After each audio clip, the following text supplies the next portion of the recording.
వర్గీకరణపై supreme court తీర్పుకు వ్యతిరేకంగా రాష్ట్రంలో అక్టోబర్ 25 నుండి మాలల మహాపాదయాత్ర చేపట్టనున్నట్లు తెలంగాణ మాల మహానాడు రాష్ట్ర అధ్యక్షుడు పిల్లి సుధాకర్ అన్నారు. హైదరాబాద్ హ్యాబిట్స్ లో ఏర్పాటు చేసిన సమావేశంలో ఆయన మాట్లాడుతూ ఈ పాదయాత్ర భద్రాచలం నుండి ప్రారంభమై 43 నియోజకవర్గాలలో కొనసాగుతుందన్నారు. 1000 కిలోమీటర్ల మేర ఈ పాదయాత్ర సాగుతుందని, మాలలను మాల ఉపకులాలను ఐక్యం చేసేందుకు పాదయాత్ర చేపట్టనున్నట్లు వెల్లడించారు. ఎస్సీ వర్గీకరణపై రాష్ట్ర ప్రభుత్వం వేసిన ఉత్తమ్ కుమార్ కమిటీని రద్దు చేయాలని డిమాండ్ చేశారు.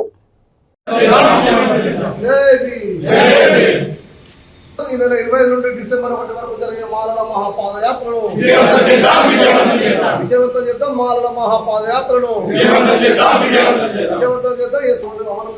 నిరసనగా జరిగేటువంటి మహాపాదయాత్రను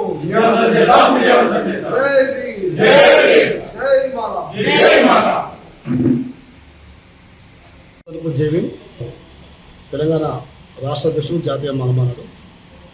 ఈనాటి ఈ యొక్క సమావేశం గల ముఖ్య ఉద్దేశం, ఆగస్టు 1వ తారీఖున దేశ అత్యున్నత న్యాయస్థానం ఏదైతే ఉపవర్గీకరణ రాష్ట్రాలు చేసుకోవచ్చు అని చెప్పి తీర్పు ఇచ్చిందో, ఆ తీర్పు తర్వాత పెద్ద ఎత్తున ఈ తెలంగాణలో దేశవ్యాప్తంగా వ్యతిరేకతతోటి అనేక నిరసన కార్యక్రమాలు నిర్వహించడం జరిగింది.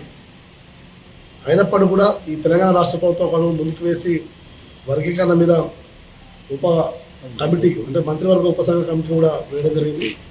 దాని తక్షణమే ఏదైతే ఉత్తమ్ కుమార్తో కలిసి ఏదైతే కమిటీ వేసారో ఆ కమిటీని తక్షణమే రద్దు చేయాలని చెప్పి మేము డిమాండ్ చేస్తా ఉన్నాం. దాంతోపాటు ఈరోజు సుప్రీంకోర్టు ఇచ్చిన తీర్పు అవుతుందో పూర్తిగా అది రాజ్యాంగ విరుద్ధంగా మేము భావిస్తూనే ఈరోజు న్యాయ పోరాటం కూడా సిద్ధమయ్యే వందలాది మంది రివ్యూ పిటిషన్ కూడా సుప్రీంకోర్టులో వేయడం జరిగింది. ఇది మొత్తం కూడా రాజకీయ పార్టీలకు, ప్రజాక్షేత్రానికి మొత్తం కూడా ఈ వర్గీకరణ వల్ల జరిగే నష్టాలు, ఈ దళితులు అనైక్యతంగా ఉండడం వల్ల జరిగే నష్టాల పరిణామాలు, అగ్రవర్ణాలు ఏ విధంగా లబ్ధి పొందరు అనే విషయాల్ని మొత్తం కూడా కూలంకషంగా ప్రజా సమూహాలకు తెలియజేయడానికి ఈ నెల అంటే అక్టోబర్ 25వ తారీఖు నుండి పెద్ద ఎత్తున మాలల మహాపాదయాత్రను మేము నిర్వహిస్తూ ఉన్నాం.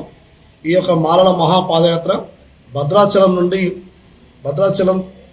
కొత్తగూడెం, పాల్వంచ, ఖమ్మం, మహబూబాదు, వరంగల్, నర్సంపేట, హన్మకొండ, హుజరాబాద్, కరీంనగర్, అదేవిధంగా మంచిర్యాల, పెద్దపల్లి, జగిత్యాల, సిరిసిల్ల, సిద్దిపేట, తూప్రాన్, ఇలా మెదక్ నుంచి ఇక్కడ ఉన్నటువంటి మేడ్చల్, అదేవిధంగా ఉప్పల్, ఈ విధంగా మొత్తం సుమారు 1000 నుంచి 1100 కిలోమీటర్లు, 1000 కిలోమీటర్ల వరకు ఈ యొక్క మాలల మహాపాదయాత్ర నిర్వహిస్తున్నాం. ఇది మొత్తం కూడా ఇప్పుడున్నటువంటి పరిస్థితుల్లో 15 జిల్లాలు కూడా పోతుంది. ఉమ్మడి పాత జిల్లాలో మాత్రం 7 జిల్లాలలో ఈ యొక్క పాదయాత్ర కొనసాగుతుంది. 43 నియోజకవర్గాలలో ఈ యొక్క పాదయాత్ర ఉంటుందనే విషయాన్ని మేము స్పష్టంగా తెలియజేస్తున్నాం.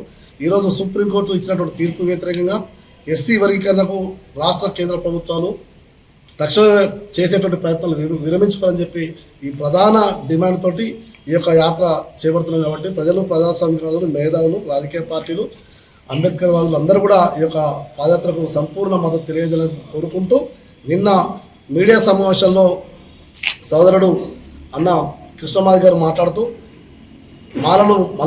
మాలల పట్ల విషం జిమ్మేటువంటి ప్రయత్నం చేశారు.